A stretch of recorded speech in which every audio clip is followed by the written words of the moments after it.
Persian Gulf ప్రాంతంలో ఉద్రిక్తతలు మరింత పెరిగాయి. ఇరాన్కు అత్యంత కీలకమైన ఖర్గ్ దీవిపై బాంబు దాడి చేసినట్లుగా అమెరికా అధ్యక్షుడు డొనాల్డ్ ట్రంప్ ప్రకటించారు.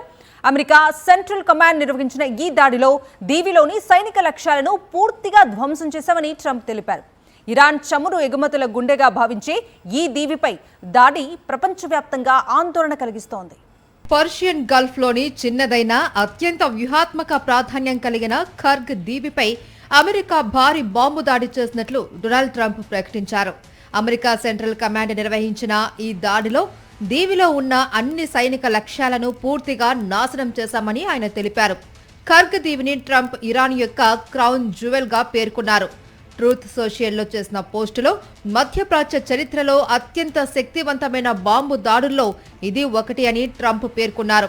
ఇరాన్ హర్ముజ్ జలసంధిని మూసివేయడంతో అమెరికా ఈ దాడికి దిగినట్లు తెలుస్తోంది. ప్రపంచంలో అత్యంత కీలకమైన చమురు రవాణా మార్గాలలో ఒకటైన ఈ జలసంధిలో అంతరాయం కలిగితే మరింత సైనిక చర్యలు తీసుకుంటాము అని అమెరికా హెచ్చరించింది. చిన్నదైన ఖర్గ్ దీవి ఇరాన్ చమురు ఎగుమతులకు ప్రధాన కేంద్రం. ఇరాన్ దక్షిణ తీరానికి సుమారు 25 కిలోమీటర్ల దూరంలో పర్షియన్ గల్ఫ్లో ఉంది ఇది.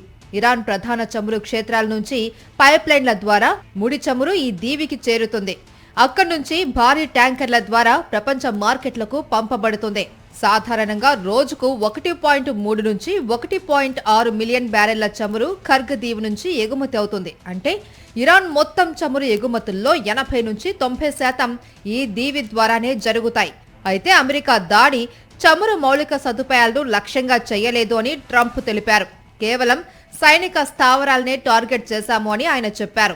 గతంలో కూడా ఇరాన్ ఇరాక్ యుద్ధ సమయంలో ఈ దీవిలో చమురు టెర్మినళ్లపై పలుమార్లు దాడులు జరిగాయి. ప్రస్తుతం కూడా భారీ చమురు మౌలిక సదుపాయాలు మరియు కీలక నౌకా మార్గాలకు సమీపంలో ఉండటంతో ఖర్గ్ దీవి పర్షియన్ గల్ఫ్లో అత్యంత వ్యూహాత్మక కేంద్రంగా సాగుతుంది. మొత్తానికి పర్షియన్ గల్ఫ్ ప్రాంతంలో పెరుగుతున్న ఉద్రిక్తతలు ప్రపంచ చమురు మార్కెట్లపై ప్రభావం చూపే అవకాశం కనిపిస్తోంది.